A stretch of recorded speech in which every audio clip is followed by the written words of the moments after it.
We start this evening with a public hearing.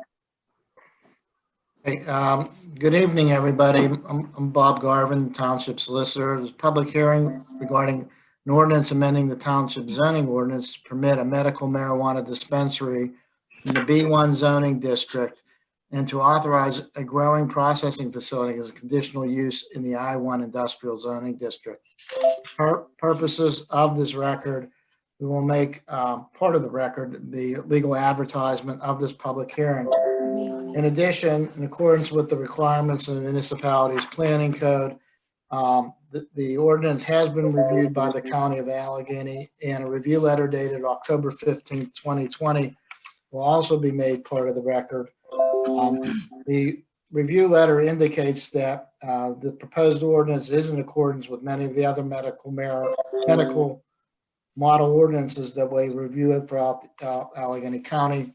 And really, the only substantive comments they had is that they will defer to the Board of Commissioners for where these facilities can be located within specific zoning districts. Turning to the ordinance itself, a medical marijuana dispensary is proposed to be permitted as a conditional use in the B1 zoning district. The ordinance has 10 specific criteria beyond the general criteria for conditional use with respect to the medical marijuana dispensary, and those are located on page 3 of the proposed ordinance. In addition, the medical marijuana grower processor is also identified as a conditional use, but that is in the I1 zoning district, the industrial zoning district of the township. And there are 14 criteria with respect to that proposed use as a conditional use. And with that, I would ask if any member of the public wishes to provide any public comment with respect to this proposed zoning ordinance amendment. Okay, hearing none, does any member of the Board of Commissioners have a comment or a question? No, none at this time. No. Okay, hearing none, can we have a motion to close the public hearing? I make a motion to close the public hearing. I'll second it. All in favor? Aye. Aye. Okay, thank you. All right, let's call this meeting to order. Peggy, can I have a roll call, please? Commissioner Donosek, Here. Commissioner Schrey, Here. Commissioner Horowitz, Here. Commissioner Rhodey, Here. Commissioner Malash.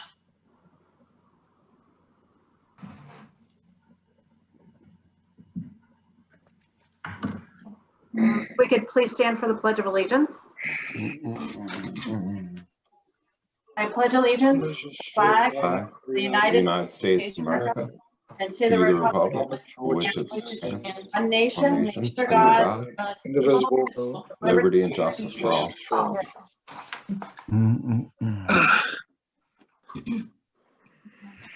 Before we go to public comment, I just want to say today is Veterans Day, so happy Veterans Day.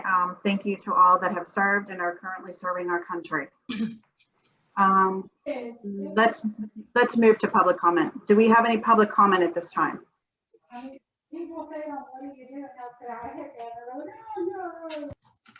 Okay, seeing as we have no public comment, looks like there's no correspondence.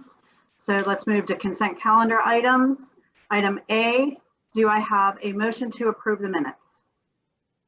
Make that motion. I'll second it. All in favor? Aye. Aye. Aye. Item B, is there a motion to pay the bills? Make that motion. Second it. All in favor? Aye. Aye. Bank account balances, anything noteworthy, John?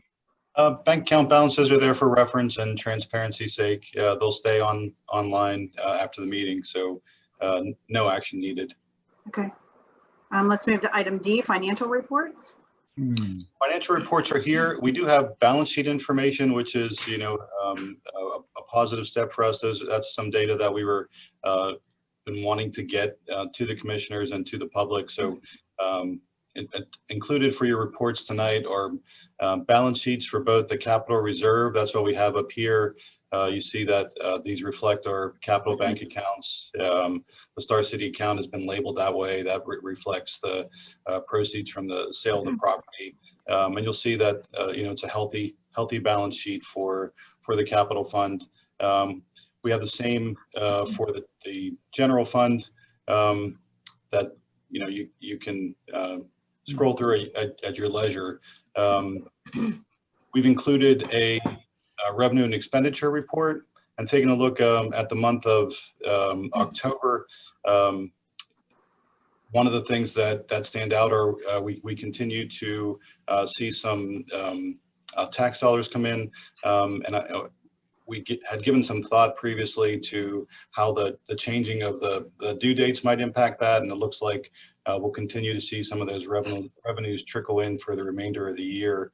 On the positive side, if we get to the end of this page and look at our projections for how we are poised to end the year, you can see that we are projected to have a year-end surplus as our projected revenues are exceeding our projected expenditures. So we'll continue to add to that fund balance and put it towards our capital projects. Any questions on the financial reporting? No, none. No, Nope, I'm good. Great. Thank you, John. Let's move to department reports. Let's start with building permit reports. Yeah, I'll pull up the building permits for the month. It's a healthy report. One thing to note, we have a lot of activity related to charter homes, and the Ryan homes are the Lafayette plans. So the fees for the month are strong, over 14,000 in permit fees. I did some comparison to look at 2019 in terms of where we are this year versus last. And with this recent influx of permit fees, we've actually surpassed our 2019 totals for the year, which is a positive sign. And we did have a little bit of a stall there due to COVID, but that you can see that pent-up demand is still there. And I think that'll continue into 2021. So a healthy month, and the revenues for the year are starting to get back on track from the building and permitting side, but mostly in this month attributed to charter homes and Lafayette. John, I have one question. So I'm looking at these. So when I look at the charter homes and I look at, I probably want to focus on Ryan homes more. Okay. Where it says the estimated cost of each building, is that what it's expected? Is that the final cost that's expected? Because that's way below what those homes were supposed to go for when we approved the plan. Yeah, I would imagine that those costs are not necessarily sales costs, but construction costs. Okay. That's, I think, what they're basing their fees upon. Okay. So that you think that there's a construction cost and not the actual cost of the home at closing. That's what I would guess based upon those numbers. I agree with you. And I think that what we're seeing as far as activity, the sale prices are higher than that. Okay. All right. Let's move to communications and community development report. Great. Andrew, I'll pull this up for you. You want to run through this for the board and the public? Thank you. Nice to see everybody this evening. We are just turning away on some of our projects. The fall magazine issue was published, and the survey that was in it and online, we've gotten more than 360 responses so far, which is almost a 5% response rate, which is very positive. So we'll be compiling those when those all come in. The end of November is the deadline for that. The mobile app is in beta testing, and we're just kind of making some tweaks, and that's still on track to be ready in December. Not to steal the police chief's thunder, but just a note on No Shave November. Our resident who's a patient advocate, Stacy Hurt, has been kind enough to work with us on this No Shave November campaign. And so far, just 11 days in, we are over a third of the way to our goal. So and some of the police officers are growing their whiskers already and wearing their purple. Also wanted to mention on the last page there, John, this at the end of this month is finally this glass recycling collection that we've been advertising right after Thanksgiving. It'll again be the self-serve drop-off in the municipal building parking lot. And I would be happy to answer any questions. I don't have any questions. I just want to compliment you on the magazine. This most recent version of the magazine has been the best you've done so far. So great job, really informative, really well put together, really diverse. It really touched on everything that the township offers, everything the township does, dates of things and events happening, great information, great job. Thank you very much. Glad to hear it. Anybody have anything else? Let's move to Park and Recreation's report. Yeah, unfortunately, Paula's not with us tonight, so I'll go through her report. Andrew, I might ask if I miss anything to bail me out a little bit.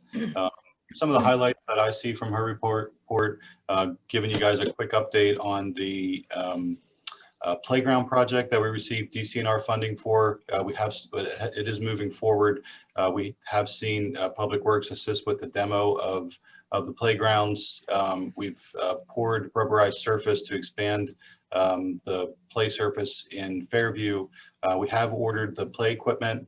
We anticipate it being in early in the spring. And Public Works is also assisting with, on the boys' home side, with the construction of a more secure entranceway, breaking up the concrete path that's there and get it ready for some paving when the playground is finally set. Our Fairview Phase 1 project is getting closer to a point where we're able to bid it. We hope that is next month. We had a conference call with our consultants at HRG and they're putting the package together. So hopefully that should be on your agenda for next month. A couple of other events that we want to note. Next Friday is our Thanks for Giving event. It will be held at Topgolf, doing things a little different this year. Obviously with COVID, we want to be safe and allow for distancing. So we're going to be accessing multiple bays there and allow people to come and go through the different bays.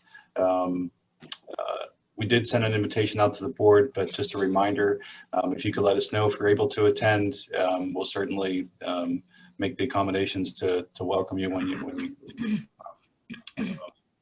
And the other thing to point out is Paula has organized a outdoor event, a holiday event, Christmas event. We're calling it Joy Through Fairview, Friday, December 4th. There's a series of displays, both light displays and Christmas carols and other things for folks to stay in their car but drive through. It is free to the public. However, we did issue online tickets for that just to try to get a control on the amount of traffic through the park. So we were restricting it to, I believe it was 60 cars per 30 minutes. And you can see from the indication here that it did sell out. We have, I think, over 360 cars that have registered. So that's a good amount of families that have signed up for this event. I imagine we'll do some confirmations as we get closer, and if we're able to open it up to some additional participants, we'll do so. But for the time being, we had a really positive response to it. Other things I just want to add is, Paula did continue with some virtual programming this month, both free and paid. So we can see that the activity is continuing, the program offerings. We've started back up our yoga sessions and our fitness classes. We're able to safely hold those, and we're comfortable with how they're set up. And the classes have really taken off. You can see these participant numbers are about what we saw prior to COVID. So it looks like that end of the programming has really ticked back up. Andrew, anything that I missed or overlooked? Not that I can think of, but if there are any specific questions about any of the events, I can help with answering those. Any questions from the board on anything related to Parks and Rec? No, I don't have. No, looks good. I do have one, real quick. When's the splash pad gonna start developing? Yeah, that's a good question. We continue that. We consider the splash pad project our second phase of Fairview. So the first phase that I spoke of earlier is really getting the access road from Mayview to the top of Fairview. And that project will not only put the road in, but it'll rough grade the parking lots, rough grade the ball fields, prepare the pad for the splash pad. So we want to get the infrastructure in first, and then we'll get that project out to bid. So we have to get that to a point where it's either complete or nearly complete before we can roll it out. So we do have it earmarked on the capital plan for 2021. So hopefully it is a project that we can see some activity on maybe later in the summer of next year. But it probably won't be ready for the public until the summer of 2022. Okay, thank you. Okay, if there's nothing else, let's move on to the police report. Okay, good evening, everybody. Hey, John. We are a month into our body camera implementation. We've had a few glitches with some of the equipment, not the cameras themselves, but we are working through the IT department to rectify those. Not a major problem, but everything other than that is going very smooth with them. The officers are getting used to them, as the public is. The Civil Service Board met on October 22nd to certify the results of the recent sergeant's promotional exam. Officer Griffith successfully passed both the written and oral, and he will be promoted effective on January 1st, 2021. The No Shave November, as Andrea said, we're in our second year for the police department doing it. We've raised approximately $2,000 for that.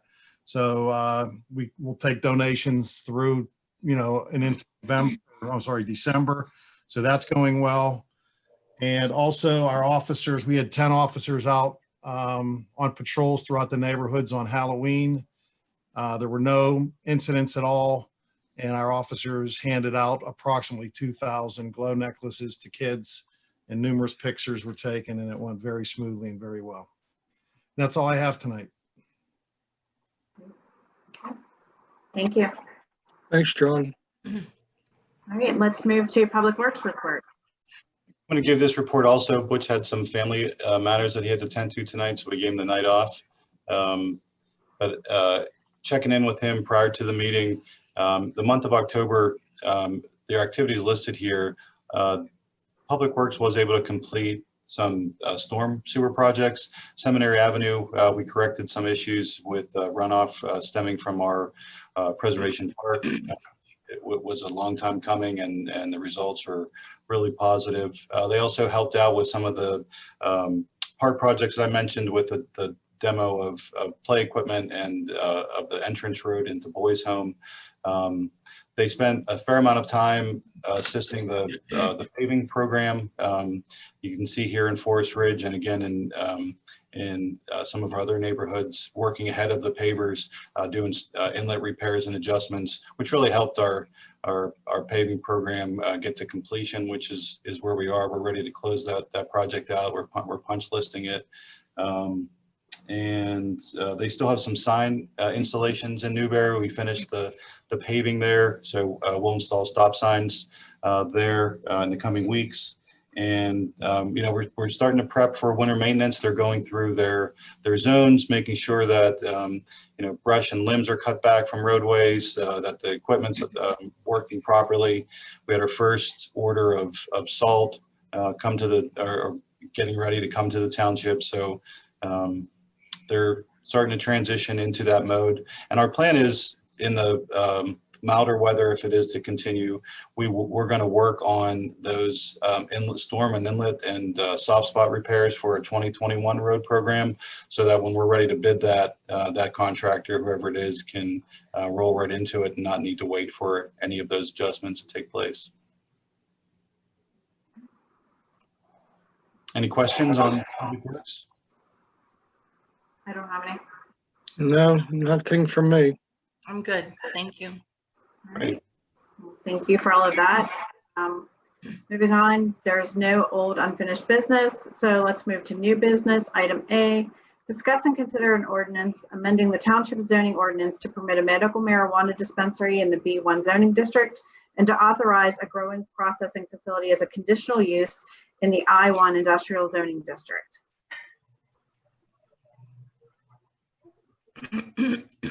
This was the item we had the public hearing on. If nobody has any questions, is there a motion to approve the ordinance? I'd make that motion.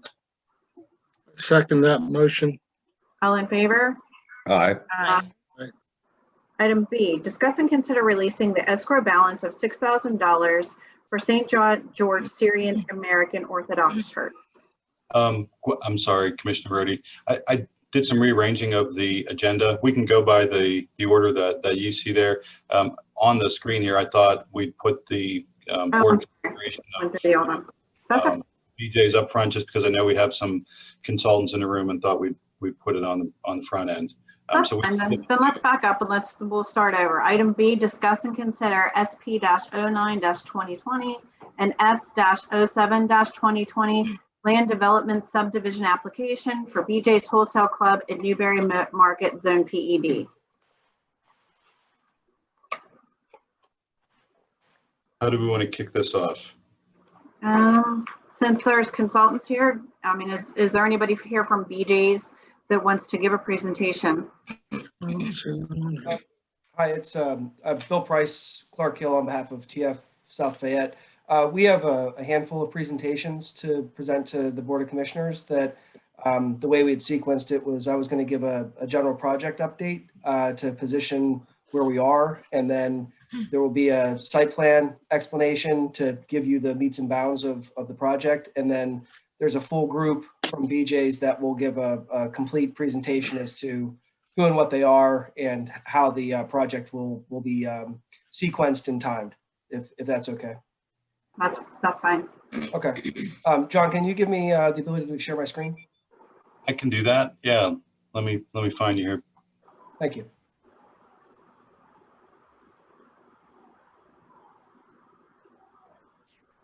I must have missed you. Sorry, bear with me a moment. It's okay. There you are. Thank you. Do I need to stop the share? Do you know that, Bill? Yeah.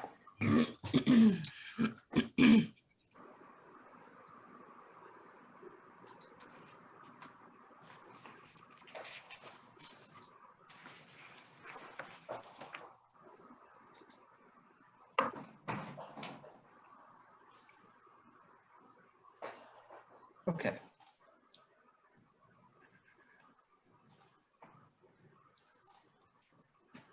All right, can everybody see the screen? Yes. Thank you.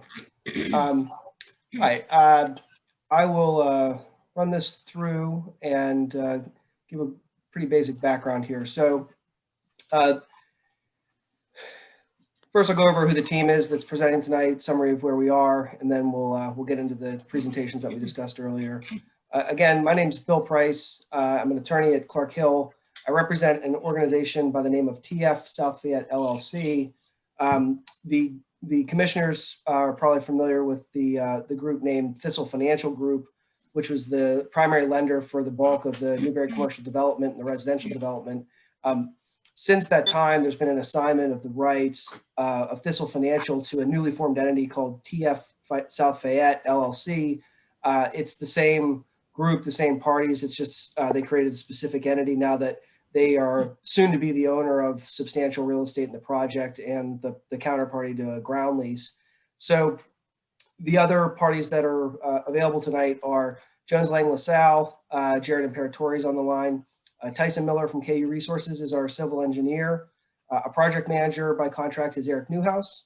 Not with us this evening to present our CEC and LGA partners, which are our surveyor and architect. And then we do have a team led by David Picot from BJ's Wholesale Club. So to put it into perspective, there's a map here that provides a general lay of the land of the Newberry project. TF South Fayette was the successful bidder at an auction last week in the sheriff's sale that will effectuate a transfer of all of the green realty that you see highlighted here, some of which is behind Carvana is actually a ground lease that will be a counterparty to, but pretty much the primary land around Topgolf, the surrounding out parcels by Carvana, this out parcel next to Carvana, and then there are other partnerships that hold pieces of real estate within the project that are not part of the TF South Fayette items, but we're an enforcing lender that has taken over a substantial part of the real estate. And the BJ's Wholesale Club deal is this segment right here that we'll be discussing tonight, the site plan. Right behind it on the auxiliary access is the Elmhurst Group. This is commonly referred to as the Power Center. And then the yellow portion in front is referred to as the Main Street, which is a separate partnership. In connection with the foreclosure proceedings, there was a consent judgment entered in a cooperation agreement entered into with these two inner parties, this Main Street and this party's Power Center, to cooperate for a logical integrated development together. So we're really excited to be here tonight. This is a long way coming, as everybody knows, but this is the first step to see the rest of these boxes that'll actually be the Newberry development on a longer term. So generally speaking, this is a PED development zoning for the Newberry development. We have a handful of uses that are already in play. We have Topgolf, as you know, Carvana are these two. And then we have the BJ's Wholesale Club, which the primary use is a wholesale club retailer with the accessory use of a fueling station. And I'll hand it over to Tyson. Tyson, I'll bring up another presentation and you can tell me when to advance the slide, okay? Okay.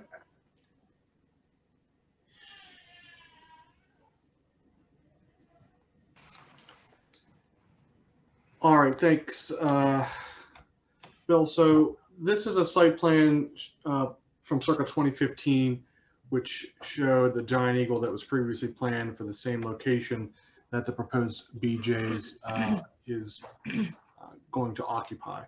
And we wanted to show some of these older drawings just to give you an idea of how our proposed development is building on that previous approval.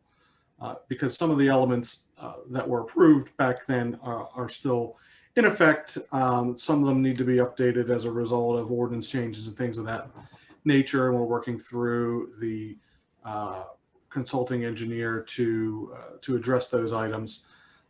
But as you can see on the slide on the left, there was a previous stormwater management approval, floodplain consistency, and various sets of permits that were approved, including NPDES, traffic impact study, highway occupancy permit, etc.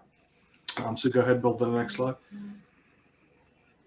So here you can see now updated with the proposed BJ's facility. And this slide is showing some of the existing infrastructure that is already in place, which includes, as most people know, Newbury Market Drive and extensive rough grading of the market area.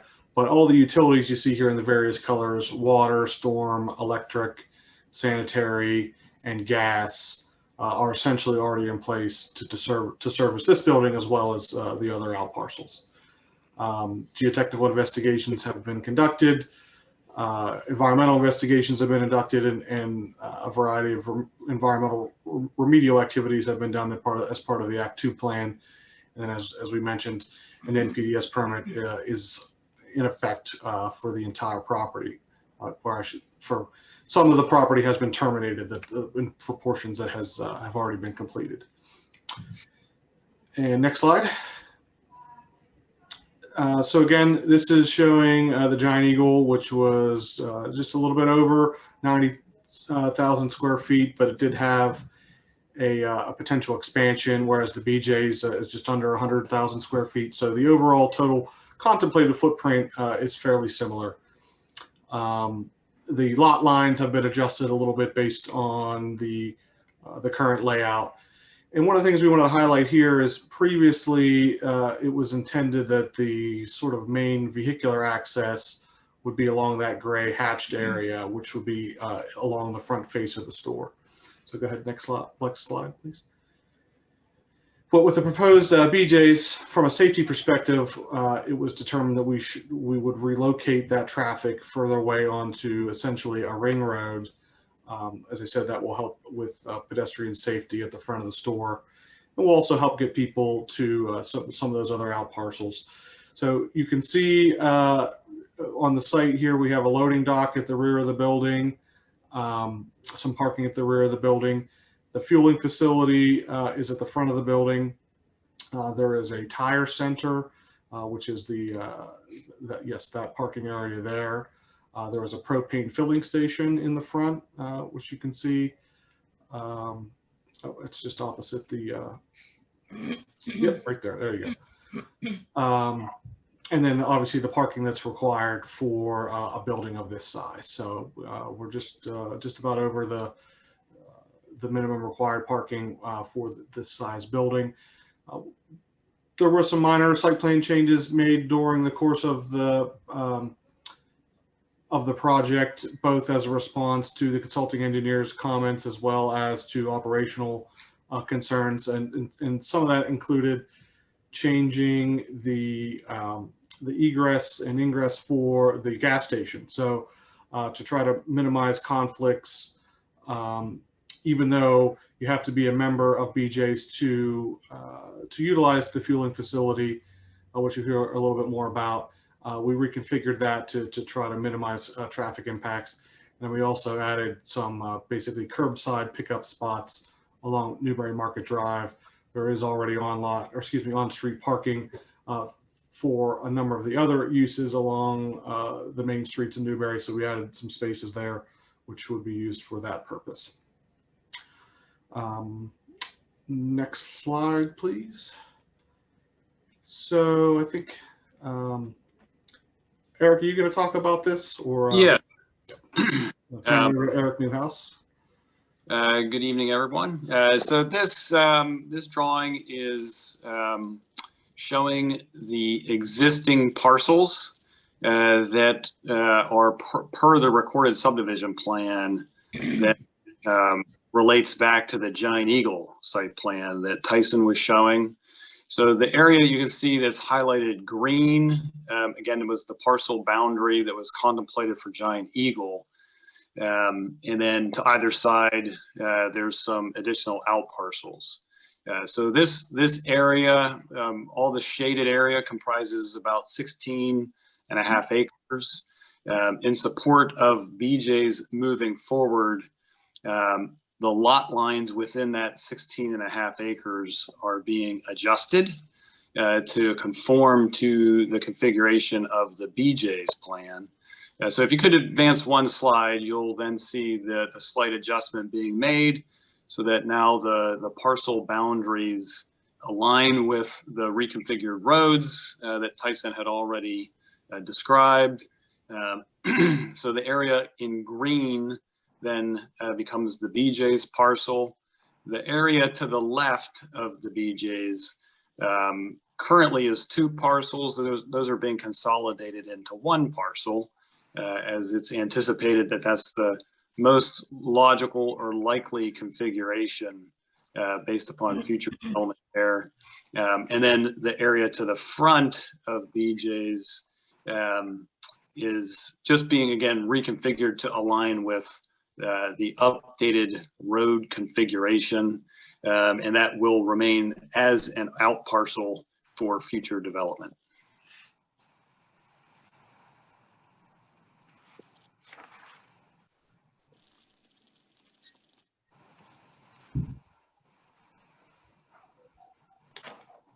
David Pico, are you going to lead the discussion for your presentation? Sure. Thanks, sir.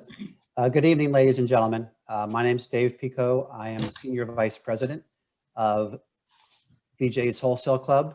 I handle the real estate, architecture, construction, facilities, everything to do with it for the company. So I'm really excited to be here tonight. and I'm happy to participate with the rest of the team. We're looking forward to entering the South Fayette market.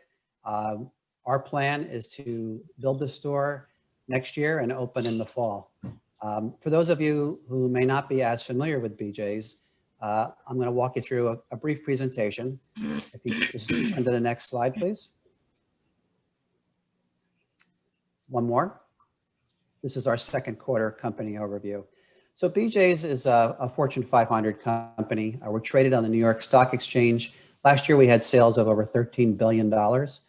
We have 219 clubs and 147 gas stations. Actually, we just opened 2 of them recently, so we're up to 149. And lost my screen. One second. Okay. We have over 6 million members. What we offer is prices that are 25% lower than grocery stores. We have attractive private label and low price fuel programs and credit card programs. We're growing. We're based on the East Coast, but we're moving west. We have 3 clubs open in Michigan, and we'd like to enter the Pittsburgh metropolitan area next year. Next, please. So these are some of the things that BJ's can offer. Let's go to the next page. And this is just talking about the growth in the wholesale market industry. It is an essential service. We're an essential service retailer. We're very proud of our team members. We've been serving our communities and feeding our communities throughout the COVID cycle. Our stores have remained open. And as you may have heard, BJ's has done very well as a result in the first and second quarter. We've reported record sales and earnings. That's not to say we haven't spent a lot of money, which we have, on safety. Safety is our #1 concern for our company. Safety for our team members, safety for our customers, and we're doing everything possible to comply with COVID regulations to keep everybody safe. Next, please. So BJ's is a little different. You're probably familiar with Costco and Sam's, but we're different. We're unique. We're more family oriented. We're smaller. We have, like I said, 3 times as many products in terms of assortment. We have a fresh delicatessen that nobody else has. We're the only wholesale club that accepts both manufacturer coupons and coupons that BJ's publishes every month. Next, please.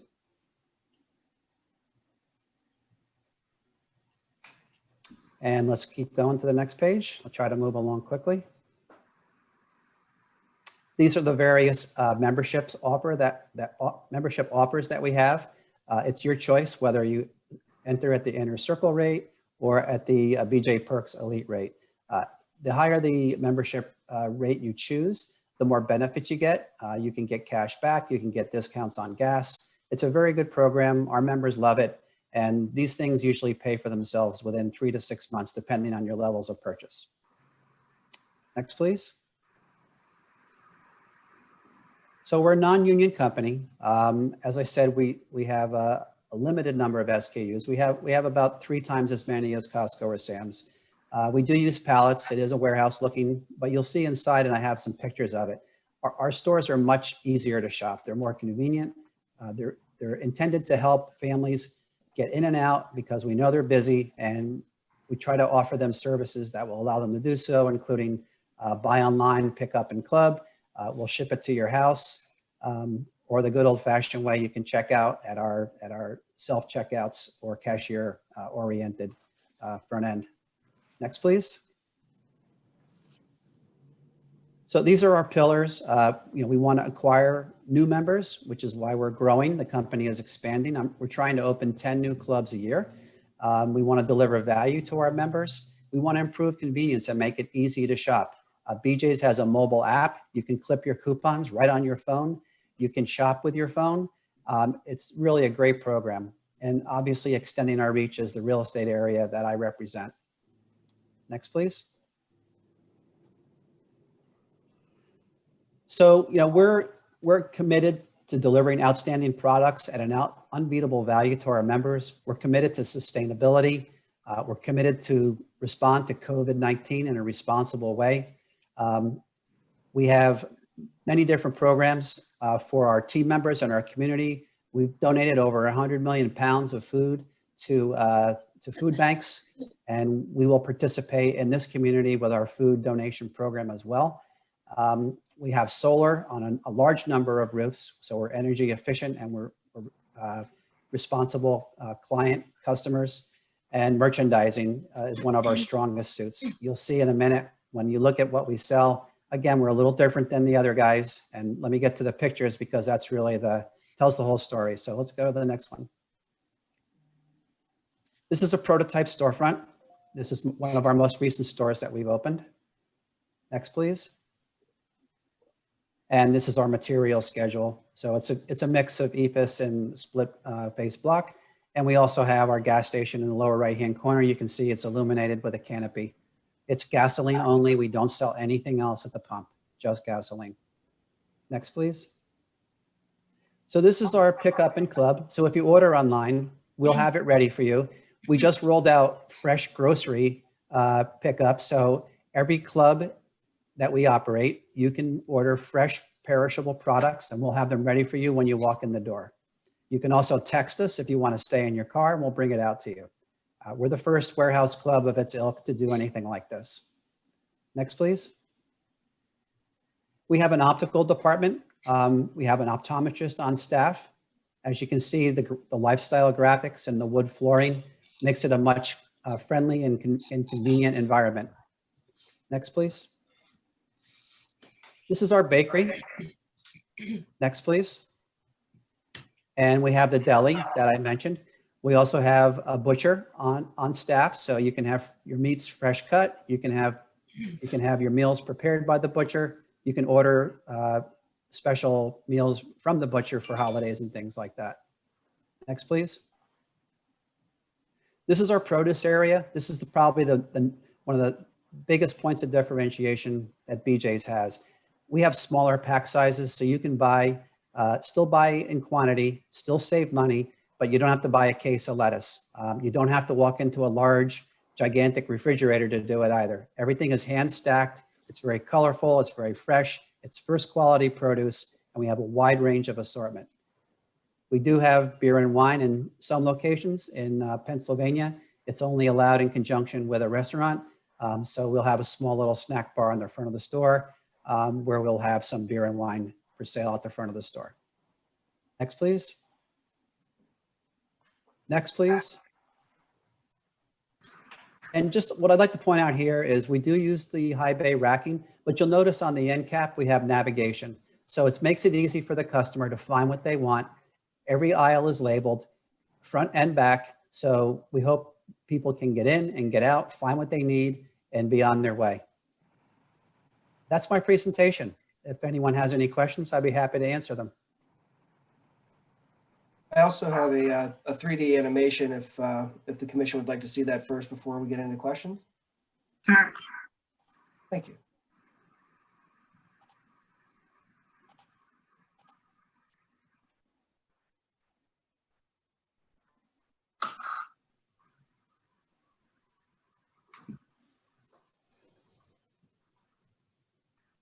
Is it displaying okay? Yes.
So that's our prepared materials. We're very excited about the status of the project. To be blunt, it's a long way coming, and it's taken a lot of effort by a variety of parties, some of which you heard from tonight, a lot of which are sitting on this commission. So happy to answer any questions. The BJ's wholesale team is on the line. They probably can answer much better than we can on the use and the like. But if there are questions about our specific request for site plan approval or the lot line revisions, we're happy to address those from either a legal or a technical standpoint.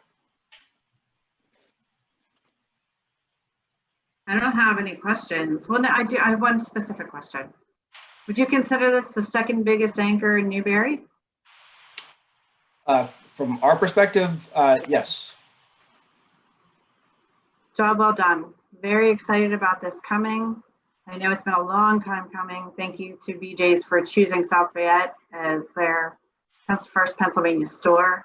Thank you to Bill Price and Jared for working so hard to bring this and to make it a reality and to finally get Newberry off the ground. So we're excited to work with you. We'll be good partners in this. You know that the township is very business friendly, wanting business to come. So good job. I don't have any questions. Thank you for your presentation. I can't wait to see it done. Did you say the anticipated open date moving forward the target date would be like Thanksgiving of next year? We will open hopefully by the 1st of November. We'd like to open well before Thanksgiving if we could. Sounds great. And thank you for your comments. We appreciate them. You're welcome. We're excited to work with you. It's nice to hear. Looking forward to it. Okay. So is Sean or Wingrove or Kevin Brett on the Zoom? Yeah, I'm here, Bob. This is Kevin. Okay, so let's try and address for the board and some of the more technical issues. Let's deal with what I consider to be the easy one, which is the subdivision plan, which is S07-2020.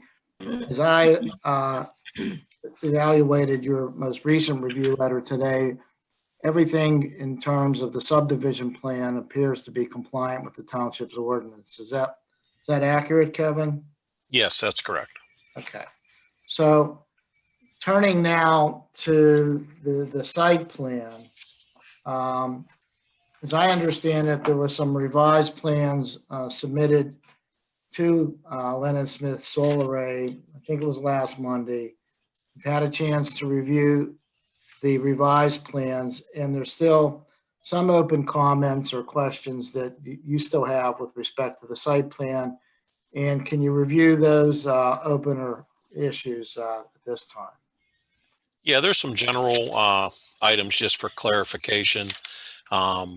Confirmation that there's no fueling station within 1,500 feet just needs noted on the site plan. Impervious coverage, surface coverage just needs documented on the site plan and noted. The foot candles, there is some spillover onto an adjacent parcel, not within the development, but adjacent, probably a few cutoffs need put on those fixtures, and then that'll address that comment. That's in zoning. I don't think that's something that they can't address. It just isn't addressed on the current submittal. Traffic is being handled under a separate review, an agreement. Our last comment letter asked for both the floodway and floodplain to be shown. It's now shown on the submittal we received on Monday, November 9th. And that spawned a few comments that, again, I think, as Tyson indicated, they have previous reports probably that address these items. But I think for the board, the way the floodplain ordinance works, if these items aren't met with the plan, there has to be a request made for those items to be waived. I do think it's something that can be, the plan can be approved tonight and subsequently these couple waivers submitted, because one deals with The area in the back of the building is actually within the floodway. So that'll have to be documented with an H&H report, which probably was part of a 105 submittal years ago, just so that this plan development has documented that they complied with that part of it. No grading within 50 feet of the top of bank of Miller's Run.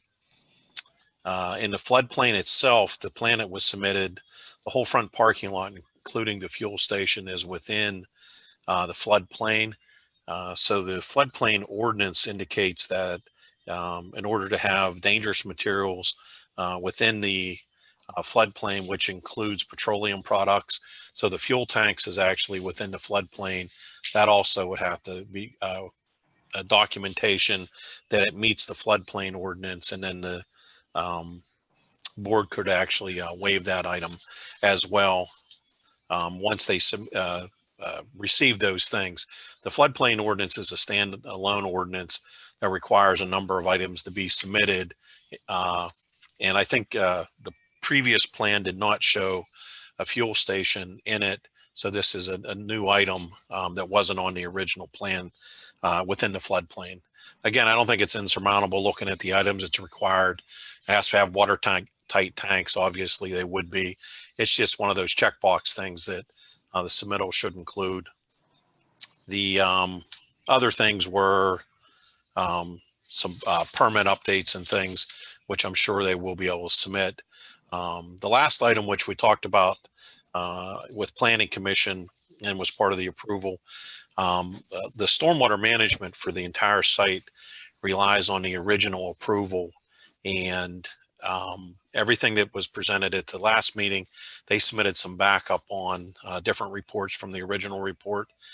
And what we recommend is if KU could put together a summary report for this development that references all those previous reports and indicates, so the township has it for the record, how much of that original report that they're taking the capacity of.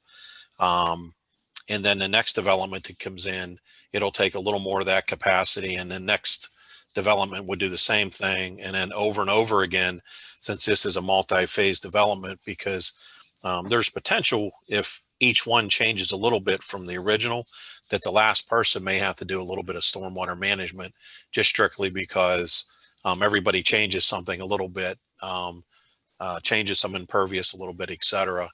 So I think from the township's perspective, since this has been going on for quite a time frame, the township actually had to find the original report and provide to KU so that they could use that, because very few people, I guess, had record of it. So I think it'd be good for the township just moving forward, because you don't want to have to continually recreate this will, to have that summary report put together with this development, and then everybody moving forward can use that to make these reviews easier. The last item was just a cleanup item. There was a riparian buffer easement, and the plan proposes to encroach into the required easement. That just needs a small cleanup item. So I think everything can be addressed easily.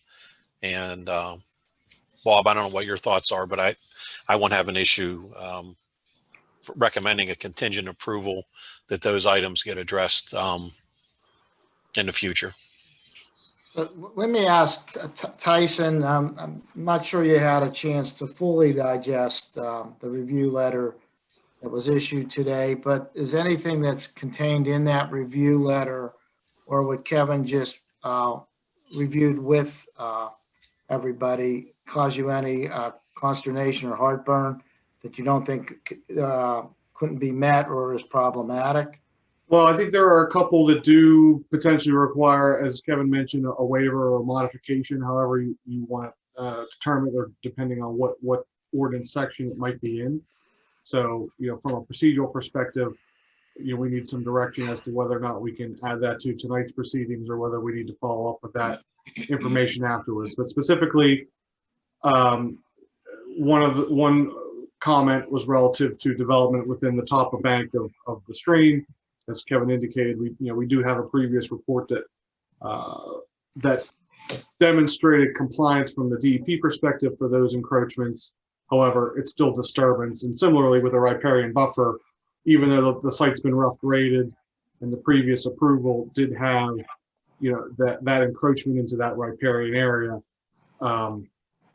while there's no riparian buffer there now, there hasn't been, since before the plant was there. It's still a new requirement of the ordinance based on the Act 167. Those two, and then as Kevin mentioned, the fueling tanks being within the floodplain. While those are technical items, they're not able to be addressed in such a fashion that we don't think that we would be able to avoid requesting of a waiver or a modification. All the other items, I did have a chance to go through in sufficient detail, and as Kevin indicated, I think we agree that we can work through those, on a staff level. So there's two ways we can handle this. We could have a conditional approval approving the site plan this evening, subject to resolution of these comments and the submission of the applicable waivers and the board's approval of the same, or we can hold this another month. I think to get everybody, I think everybody's more interested in moving this forward. In addition, of course, there has to be a developer's agreement with BJ's as well as a condition of this approval, and also a developer's agreement or amended restated agreement from the existing agreement with Thistle's new standalone entity that will address the offsite HOP improvements that still need to be completed. I'm asking really on the developer side, which way do you want to proceed? Given the amount that we're working together directly with the township on all these items, we would respectfully request that we get approval with the items that have been highlighted that require modification or waiver, and the documentation is what it is no matter what month you approve us. So we would request that you move forward tonight and that we work diligently to meet those conditions so we can move forward with development. Okay. That's acceptable to me. Does any member of the board have any questions or comments or objections to proceeding in that fashion? No. No. No. Okay. So in terms of a vote this evening, let's try and deal with the easy aspect first. Is there a motion to approve S07-2020, which is the subdivision plan for the 17th revision of the Newberry Plan of Lots? I'll make them. Go ahead. Go ahead. I'll make the motion. Second. All in favor, please say aye. Aye. Aye. All right, and is there a motion to approve SP 09-2020, which is the land development plan, subject to the resolution of the comments raised in the November 11th, 2020 review letter and approval of any required waivers associated within these comments, and also subject to the execution of a developer's agreement with BJ as well as the Thistle standalone entity for the offsite HOP improvements? I'll make that motion. I'll second it. All in favor? Aye. Okay, thank you. Motion passes on both ends. Thank you. That's Thank so you. awesome. Thank you very much. Wonderful. Forward to it. Thank you. We greatly Thanks, appreciate it. everybody. Good night. Thank you. Good night. Thanks, everyone. Thank you. Bye-bye. Thanks, Eric. Good seeing you, buddy. Hey, good seeing you too. Good night. Take Good care. night. Good night. Bye. Thanks. Okay. Okay, so before we move on to item C, I did ask John Barrett to reach out to Bill Hunt, who is owner of Elmhurst Group, which owns the parcel in between 84 Lumber and now the beach that is coming forward. Mr. Hunt, are you on the line this evening? I am. Can you hear me? Yep. I can hear you. Good. I'm here. So the reason I asked for you to be on the line tonight is because I knew that this item was coming forward. If you hadn't heard about the project, I wanted to give you an opportunity to see what is coming to Newberry and the things that are happening there. And just follow up with you. I know that you bought the property some time ago. I know back in 2017, you came in front of the Board of Commissioners and you made a commitment to the township that you would move forward with your office building once the second anchor happened in Newberry. Well, as of tonight, now you can see that's currently happening. So I just wanted to understand what your intentions are now moving forward. We certainly want to be part of a community, and I think we're very interested in that. And I think it's wonderful. We fully support BJ's. Certainly our goal is to be part of a full community that involves restaurants and other things. And I think this is a catalyst that I think should start that. And I'm hopeful by, over the summer that the master developer, if that's Thistle, will be selling off and being developed other lots. And, we're absolutely committed to build an office building on that site, and maybe even two over time if we could, buy more land. We want to make sure that we're part of the community in the sense of having architectural tie-in. But our goal is to have our residents and the people, the occupants, I should say, have the ability to walk towards the restaurants, entertainment, coffee shops, everything else that I think now will happen. And I'm very pleased about that. So, our job is not to hold land. Believe me, that's the last thing we want to do. Trust me on that. But it really does, our goal, and we've done this in Cranberry. We have it in Moon Township, and we have a site also in North Fayette, is to develop suburban office next to retail and be part of that community so that the occupants can use the nearby facilities. So I'm very excited. I think tonight is and I'm very, very pleased that they're going to have a snack bar. I think that's another thing that's a large advantage. So I'm hopeful that this will be the catalyst that will start the rest of Newberry and make that community going. And trust me when I say we'll be there for that when that happens. And I think that should be very soon, hopefully.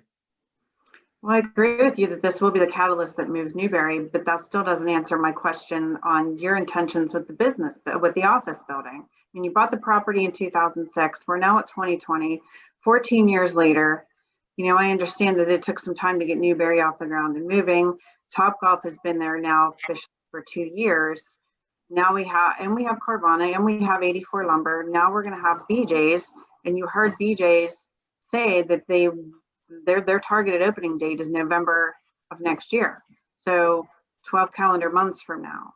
So that's why I'm coming to you, just to help me understand what your thoughts are with this office building. I mean, I understand what you're saying about, you need to have the tenants and those kind of things, but your commitment that you made to the Board of Commissioners was that in the township and the residents of South Fayette was that once the second anchor happened, that you committed to building the office building. And you didn't answer that question for me. You deflected and you went back to how great BJ's is and it's a catalyst. Well, I'm aware of that.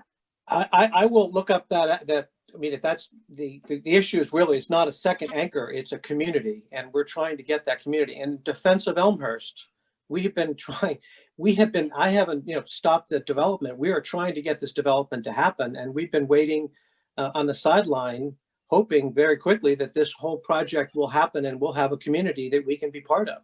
That's our goal here. I have no incentive to sit on that land. I'm trying to get that, but it's very hard to be sitting back there by myself without anything else happening. And a grocery store is one thing, a community with other stores and a coffee shops and other items are really what we need to make sure that this works. Otherwise, I'm sort of sitting way back there by myself. And that's going to be very difficult. And I don't think you want an empty office building. I suspect, we'll be there and we're going to be everything we can for South Fayette, but I'm not sure you want a failed project having my office building just sit back there without any tenants just because there's a BJ's. I think it's really part of the community that's the most important aspect of it for us to lease it. So can we expect that you're going to try to move forward with your best intentions to try to make something happen down there?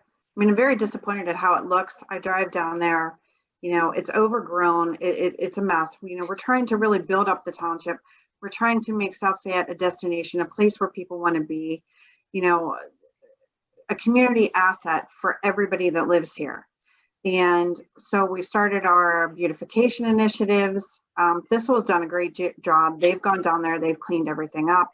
I don't know if you've driven through the township lately, but you'll notice that all of the exchanges, all of the main thoroughfares, everything has been cut, cleaned, updated. And then we come to your parcel and it's unsightly and it's a potential hazard at this point because people drive back there, people sit at night, you can't see things. So I would respectfully ask that you get that cleaned up as well. And I then think maybe that's have fair. some follow-up That's fair. conversation as to when we can potentially expect, like, what else would you need to see happen down at Newberry now that BJ's has committed to build this office building?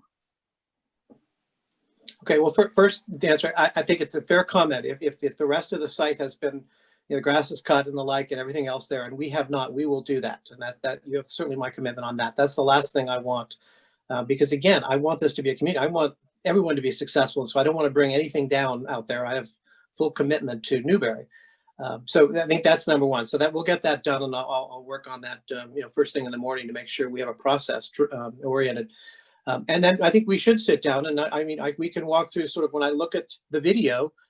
You know, I don't think everything needs to be done, but for us to have any type of interest with tenants in that back parcel, I think we're going to have a little more of the, not necessarily the anchor tenants as much as that center piece that would be the sort of the smaller, the retail, the coffee shops, that type of thing. Again, doesn't have to be finished, but we have to have some kind of commitment of feeling that then I can know I can be successful finding tenants out there that would be interested to be near that, because that's the whole goal.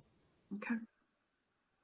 I'd be more than willing to sit down, you know, at some point in time and walk through that with Thistle as well. We would really want to be part of it. I don't want to be on the sideline. I want to be right there with you all. Okay. Has the rear tunnel been completed? The rear entrance, is that open now? If you can wait until public comment to ask. Okay. Thank you, Mr. Hunt, for speaking with us this evening, and I look forward to having follow-up conversations with you regarding this. Good. So any of my other colleagues have any other questions or comments? No, I don't. Not at this time. I don't not know. Thank you for coming as well. I appreciate you doing that. Pleasure. All right. Well, then let's move on to item C. Discuss and consider releasing the escrow balance of $6,000 for St. George Syrian American Orthodox Church. Yeah, it looks like there was an escrow balance being held for the planting of some trees. The church reached out to us. We were able to do a site visit and confirm that the trees were planted. So we have a request in writing, and it looks like we are obligated to return the escrow amount of $6,000. So looking forward to do that. I'd make that motion. I'll second that. All in favor? Aye. Aye. Item D, discuss and consider advertising an ordinance approving Allegheny County right-of-way plans for the replacement of the Robinson Run Bridge number 3 on Mill Street. The right-of-way plans require the acquisition of additional right-of-way by the county on Mill Street, a township road. The area to be acquired by the county will be donated back to the township as part of the township road. This is a matter that took John and I a couple phone calls with Allegheny County engineers to fully understand. Apparently there is a bridge, it's known as the Robinson Run Bridge number 3, that's located on Mill Street, that's in a state of deterioration that needs to be replaced by the county. In order for them to do that, they are going to be acquiring additional right-of-way along Mill Street, which is a township road. It's a very small area that they'll be acquiring under eminent domain from adjoining property owners. And once that occurs, under the county follows the state regulations. If there's adjoining right-of-way that's in a local street, then that would be incorporated into the local street. It's basically to provide the county with access to the support system to the bridge, but it'll be located within Mill Street. So basically what we'll be approving is North Fayette has to sign off on this plan, as well as South Fayette, because the border runs right smack through almost the middle of the bridge. So we'll be signing off on the approved drawings, and then once the right-of-way is acquired, it's just a small area along the sides of Mill Street that'll be incorporated into our right-of-way. All right, is there a motion to approve advertising only? Advertising. I'll make that motion. We advertise the bridge work for the county. Second. All in favor? Aye. Aye. Aye. Okay, item E, discuss and consider S-05-2020 subdivision for the Torrey Farm, lot line revision, Oak Ridge, Berkeley Ridge Drive. Good evening, Commissioners. Don Housley here from Hi, Don. KG Resources. Hi. This is application S-05-20 is for preliminary and final approval recommendation of a minor subdivision to be known and recorded as the Torrey Farm and Campbell Family Properties Plan of Lots. It's located at 1290 Oak Ridge Road. It's parcel 258K-13 owned by the Campbell Family Properties, and 1991 Berkeley Ridge Drive known as parcel 258K11 owned by the Torrey Farm LLC. Property zoned R2 suburban residential. At its October 22nd meeting, the South Fayette Planning Commission recommended final approval of the application subject to the following: comments in a review letter of the Mytol Division of KU Resources dated October 17th, 2020 be resolved. And we have to add a modification request to that. It's under 215-63 to allow 5/8 rebar to be set at corners in lieu of the concrete monuments. That is all on that application. Okay.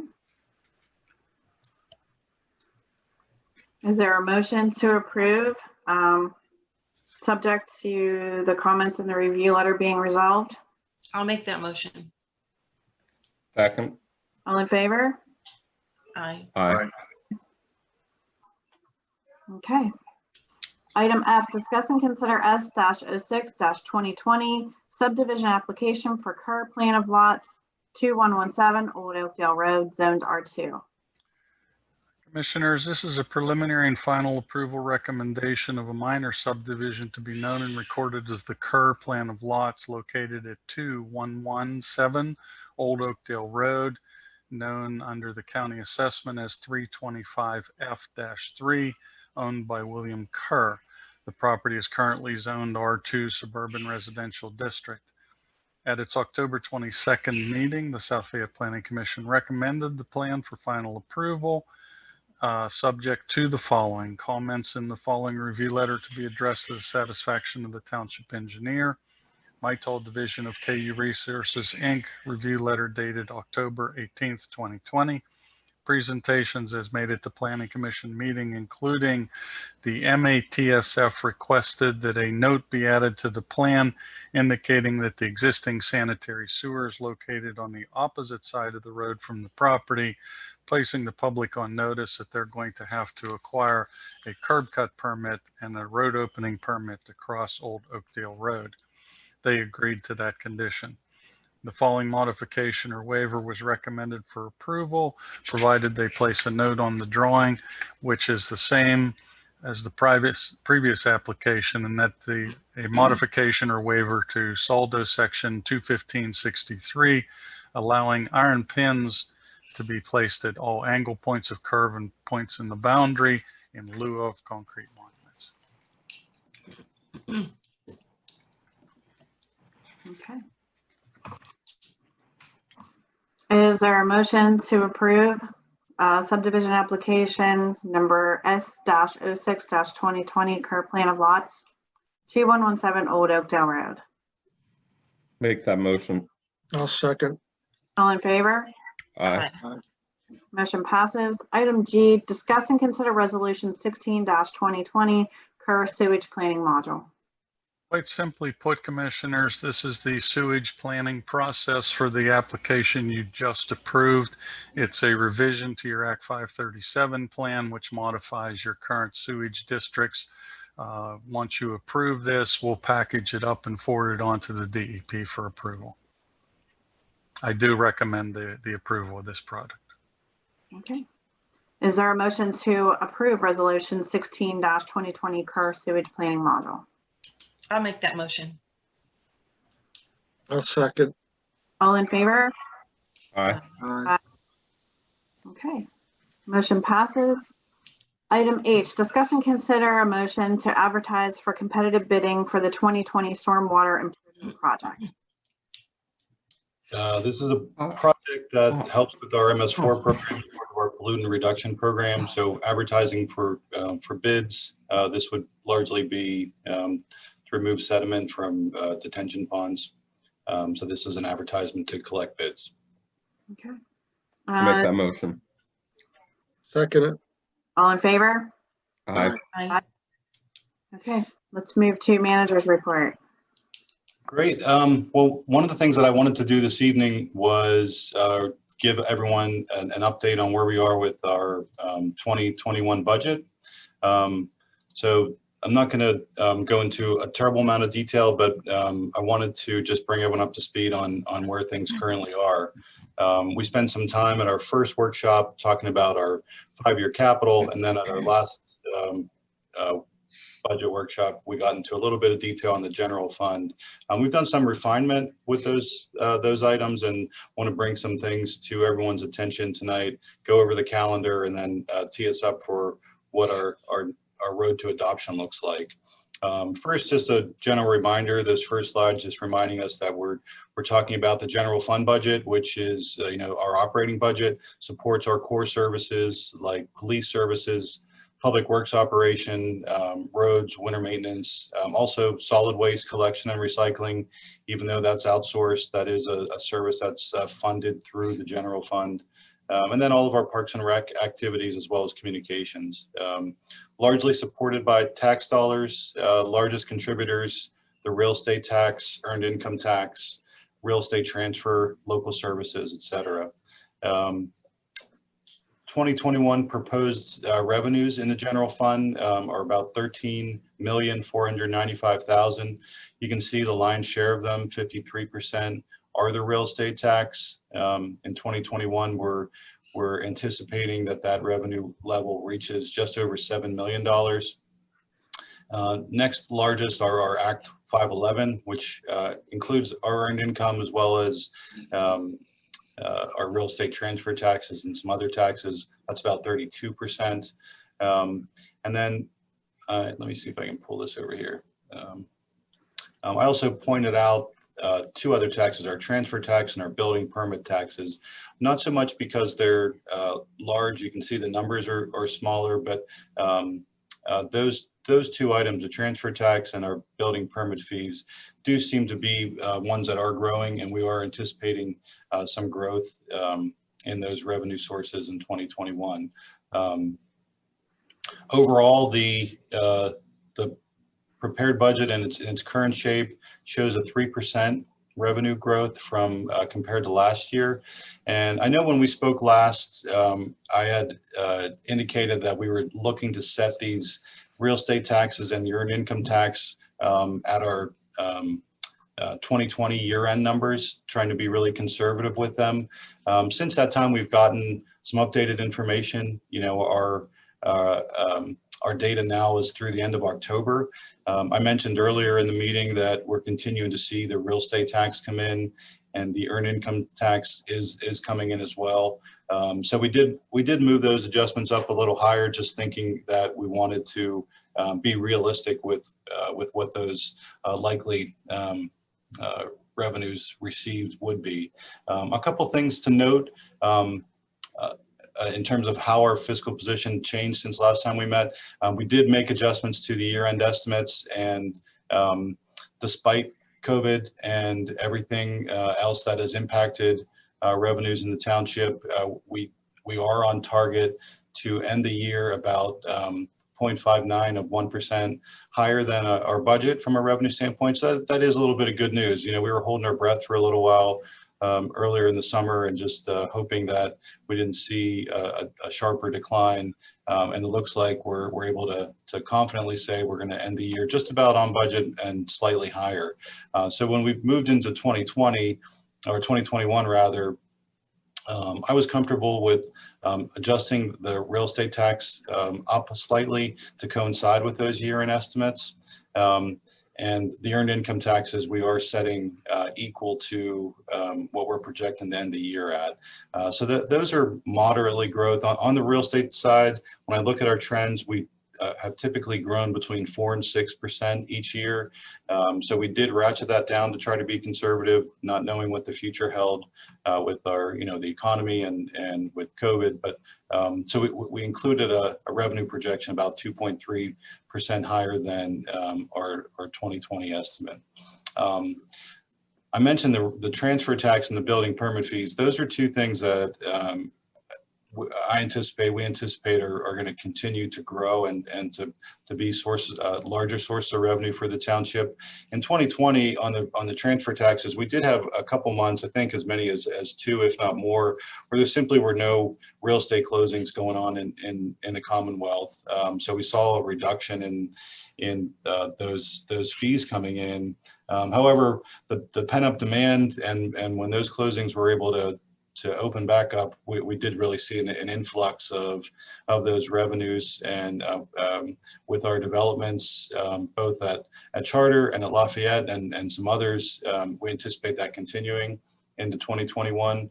So compared to our year-end estimate, remember, we did have 2 months of no revenue for the transfer taxes. I'm comfortable setting those 16.8% higher than that estimate. Same thing can be said for the building permits. We did have at least a month, maybe a month and a half when we weren't issuing building permits. We saw just on the residential side, a huge influx of residents that are applying for building permits for a variety of things, in addition to the building permits for residential and commercial uses that we foresee coming in. So that's another area that I was comfortable including some growth. So that those adjustments on the revenue side were made. This chart just shows that comparison, right? This green bar shows our 2020 budget, and the yellow one is our year-end estimate. So you can see just slightly higher is how we're going to end. And then because of those trends that I spelled out, I'm comfortable setting our revenue expectations at about 13.5 million, which is just under 3% increase from last year. So that's a little bit of good news. Shifting over to the expenditure side of things. I mean, obviously, when we talk about our core services, our police department having our most employees and is our largest level of service. Our proposed budget in 2021, 3.96 million in expenses. Compared to 2020, that's an increase of about 6.5%. And a lot of that is due to the budget includes 1 additional officer in the department. And also that includes increases in healthcare and all the other personnel expenses that go with that. Their wages are set by collective bargaining agreements. So those increases account for some of that increase as well. Overall, the police expenditures make up just over 1/3 of our total expenditures. And in this last bullet, I just note that while that is a large amount, nearly 4 million, just about 90% of that is fixed in personnel costs. So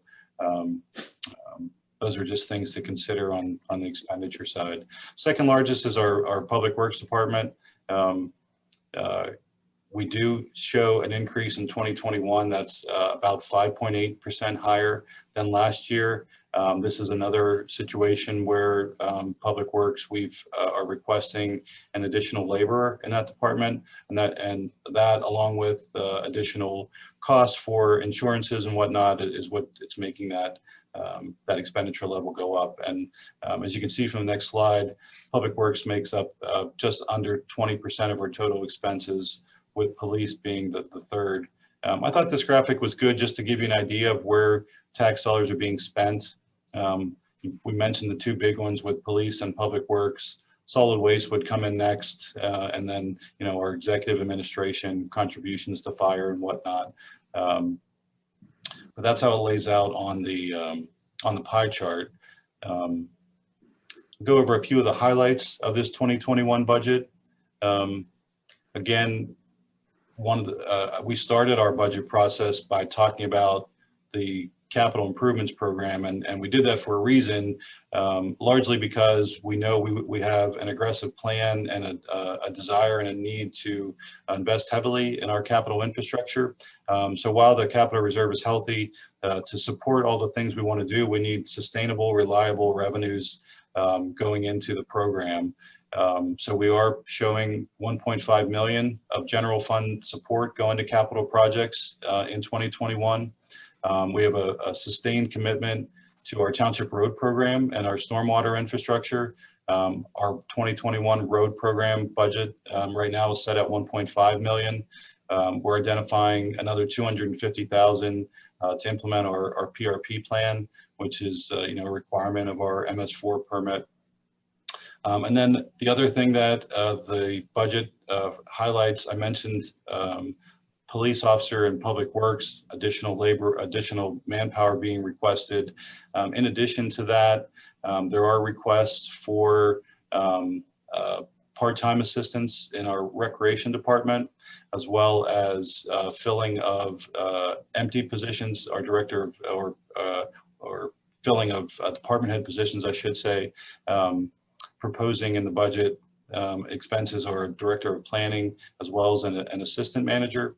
And my thoughts with these last two items, the recreation program coordinator and these other department head fillings, we've supported the expenditures within the general fund, but I totally recognize that this discussion has to occur with the board, and a comfort level has to be gained with how that fits into our overall personnel strategy and organizational chart. So I didn't want there to be a feeling amongst the board that there's an assumption that these were just approved or rubber stamped because they fit. I want to highlight them and kind of earmark them for discussion, either at an executive session or at an upcoming budget workshop. But I think we need to hammer out those additional staffing needs, right? And as I said, they are included in the draft 2021 budget, and the expenses are supported by revenues without the need for additional tax dollars. Some other highlights of what's included in the general fund.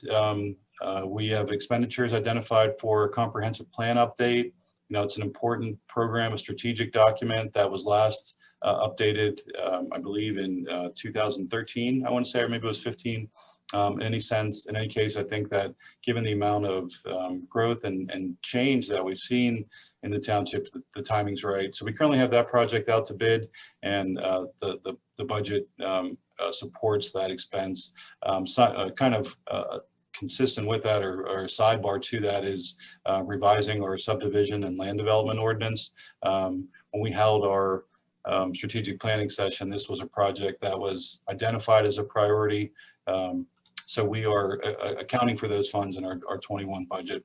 The budget includes expanded recreation and township events. We're making an assumption here that COVID restrictions are eased and additional programming can continue. We've expanded our community day budget to try to allow for more programmatic things to happen on that day. Hopefully we're able to get there in 2021.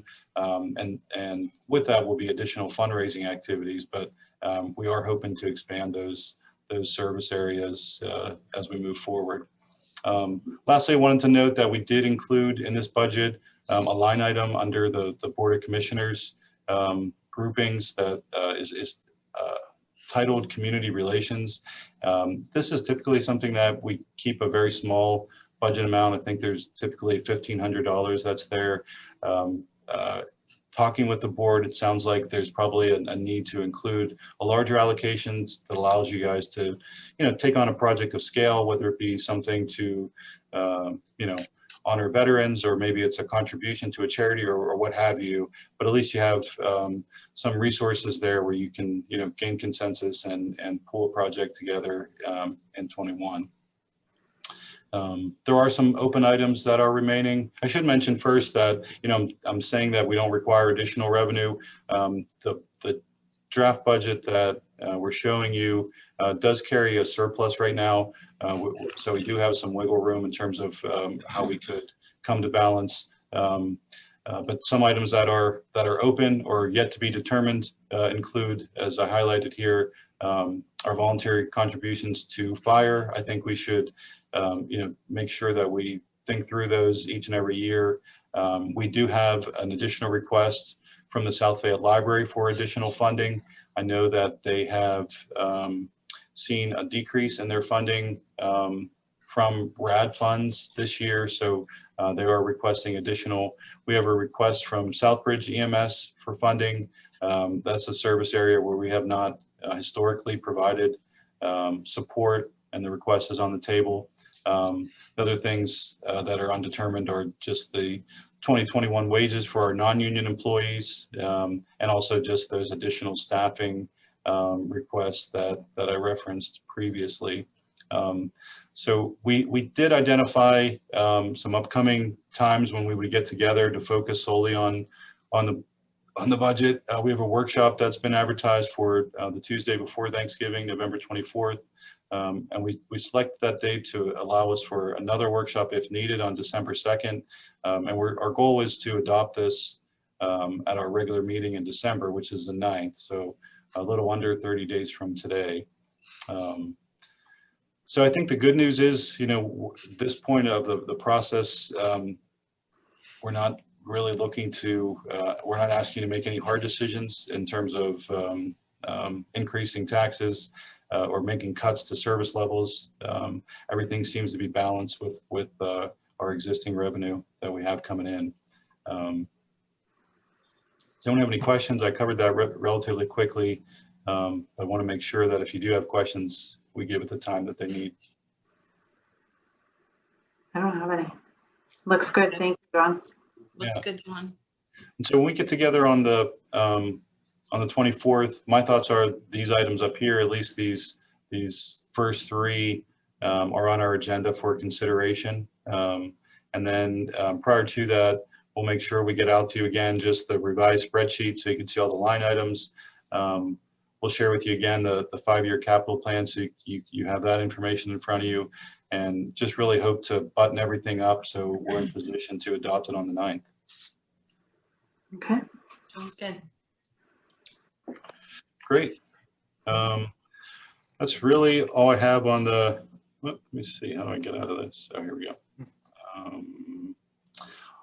All I have on the budget. Only thing I want to mention maybe on the manager's report was to give everyone an update on where we are with Hickory Grade building project. We were able to recently to revise our floor plans, at least conceptually. This has gone through a few iterations, and this seems to be the floor plan that we've landed on. We've truncated those hallways. We've pushed the meeting room up to the front of the building, adjusted the entrance from the public so they're not going right up to you, but kind of slid it to the side so someone could enter a meeting room and come around the back. Provide access for the board to go into an executive room straight from there, right? And our next steps with this program are to look at exterior concepts. The architects are planning to be back in town next week. I'm looking to convene a meeting 1 week from today. You'll see some communication coming out from me on that, where they're going to show us some different conceptual images of the exterior of the building, really start to show some shape to the building. That would also come with some opinion of probable costs. So we'll see some early rough estimates for what this might cost us. And simultaneous to that, we've been working with our environmental consultants at CEC. Once this floor plan was agreed to, we did two more drill pads had to be core drilled to make sure that the foundation could support this. They are finalizing the grading plan and clearing plan that can be issued, advertised for public bid. They have a date of December 4th of being completed with that. So that'll be out to bid in December. The timeline that they shared with me showed, that being bid in December, likely awarded in January, and then work starting shortly thereafter out on the site. So I think, as early as first quarter of 21, we'll see some clearing and the grading plan being installed while we wrap up the conceptual plans for the building. So exciting times. I'm happy with the pace that it's on and everyone kind of working together on it. Anyone have any questions on how that's coming together? Not at this time, John. Oh, Okay. looks good to me, John. Nope, thank you. Yeah. Okay, that's all I have for the board this evening. Okay, thank you. Thank you, John. Thanks, John. All right, let's move on then. Is there any public comment this evening?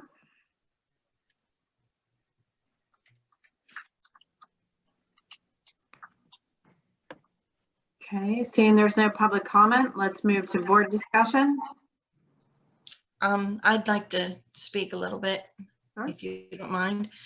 First of all, I'd like to thank all the veterans on this Veterans Day for their service, which brings me to wanting to discuss with my fellow commissioners some way that we can honor the veterans in South Fayette, whether it be flags, whether it be whatever ideas that you have. I'm looking for some guidance with all of you, and I would be happy to do the legwork and work with Andrea with putting some information in the newsletter or the magazine to get this information back to us regarding the veterans. So any ideas from anybody? I know this is something you had talked about in a project that you were passionate about doing. Yes. Have you given it any thought as to what you may envision this looking like or what you would like to do? What I would like to do is I like the flags. I like the flags on the poles. I would like to work on this where there would be maybe little or no cost to the veterans on the poles. That's where I'm at right now. I don't know how everybody else feels about that. I just like the fact of seeing the pictures of the veterans on the poles. I go to other communities and see that, and it kind of is something that I would like to pursue if everybody else, feels that that's something that they would like to see done. Yeah, I agree. Do you have an idea of how many possible veterans there are in the township? Not right now, I don't. I spoke with John and Andrea a little bit about it. Probably I won't know that information until we get some sort of notice in the magazines to start to accumulate the information. So right now I really don't know, but I'll be willing to work on it and bring back any information that I have to all of you. If that's what you want me to pursue. Well, let's start with that then. Yes, absolutely move forward. They absolutely deserve the recognition. Yes. Let's start with working with Andrea and John. Let's get something in the magazine and let's try to understand how many veterans we have, how many we're looking to recognize, so that we make sure we can, make sure everybody gets the recognition they deserve and that we do it the right way. Right. Maybe we could actually think of something different and creative instead of doing the same thing everybody else did too, so that, our veterans may feel a little extra special. Yeah, I mean, I'm not saying not that anything's wrong with just that, but I'm saying that there might be ways to do it here that we could do something even more creative than. Or we could actually do both, because maybe we could partner, because I know the American Legion is the one that runs the flag program. Right. We can partner with them to do the flags and then also do something separate in addition to the flags. Right. Something like that. Yep. Yep, that sounds good to me. So if you want me to, I'll pursue it and start to work on it, and I will bring back any information to all of you to get approval from everybody. One thing that I think we should maybe at least ask the board for some thought on, if we're talking about the banners, we can start doing some legwork. If we have an idea of the areas that we're talking about, or the location of where we think these banners might be placed, because that might, kind of set a hard ceiling for the number of banners that we could have, right? So My thoughts were Miller's Run and maybe Washington Pike. And if there's even a lot more, possibly Old Oakdale. Okay. Don't you typically put them in the area though where they live? So maybe Battle Ridge would have been included, maybe Robinson Run, maybe Sure. Old Oak or Oak Ridge. Sure. Isn't it more kind of along the routes where they live? Right. Strategically placed? Right. I had some conversation with the Legion about this, and that's kind of what I got from them. You typically put them in the general area where the veteran lives or lived. Right. And then there's an application process. So John, we do. So I think that's what we need to start with. We need to identify who our veterans are and where they live or lived, so we can start counting up and make sure we can accommodate everybody that would want to participate. Sounds good. Yeah, I'll work with John and Andrea, get that in the news article and work from there. Yeah, the other idea that came up when Becky and I met with and Andrea was part of it as well. We do have throughout the township a number of memorials that pay tribute to veterans, and one thought might be not in place of, but maybe in addition to what we're talking about here. Take a hard look at those sites and seeing if there's some ways we can improve them, enhance them, add to them, or just generally improve them as part of our effort to honor veterans. Yep, it sounds good to me. I think so too. I think that kind of goes with what Joe said, to do something extra special. Mm-hmm. To incorporating what Becky wants to do with the flags. Yes. Perfect. Sounds good. The more than, Okay. Just one thing before we get into winter, I'm going to follow up with what John was talking about. That one memorial down by Cuddy Fire Department, that's getting kind of bad, and I'm afraid maybe this winter, if that water gets behind it, it's going to crack it and cause more damage. And I had talked to a few of my colleagues here and kind of gave them an idea of what it would cost to get it fixed. So I don't know if this is the proper time to discuss it, but the bid was out there for it. Yeah, it was like $4,300, 4,000. That's what I have in my head. Yeah, that's about right. Yeah. And is it it's the VFW that owns this, or is it the fire department? No, the VFW, apparently 40 years ago, the fire department worked together with the VFW, and they agreed to put it down there because at the time they were on Old Oakdale Road, and they really didn't have a place to place it, so they put it down at the fire department since they were basically right across the street from them. And then the flagpole is with it. Cool. I mean, I think if there's the will of the board, we can certainly, find a way to cover that expense so that memorial is protected and preserved. Yeah, I think we need. I think we should help preserve that. Yes, I agree. Okay. I don't know what we're talking about, but sounds good. Okay. The Veterans Memorial down by. I figured something like that. I've just never seen it, so. Yeah. Okay. Okay. Thank you, guys. Thank you. Anything else? I just want to say that whole BJ's thing was awesome, and I'm still sort of in shock a little bit, but feeling really good about that and a lot of the other things going on here. It's going to be a lot of stuff happening. 2021 is the year. Yay. Let's roll. All right. No doubt. Okay. Let's move on then. Solicitor's report. Just have a few items under personnel matters for executive session that John and I have worked on the past month.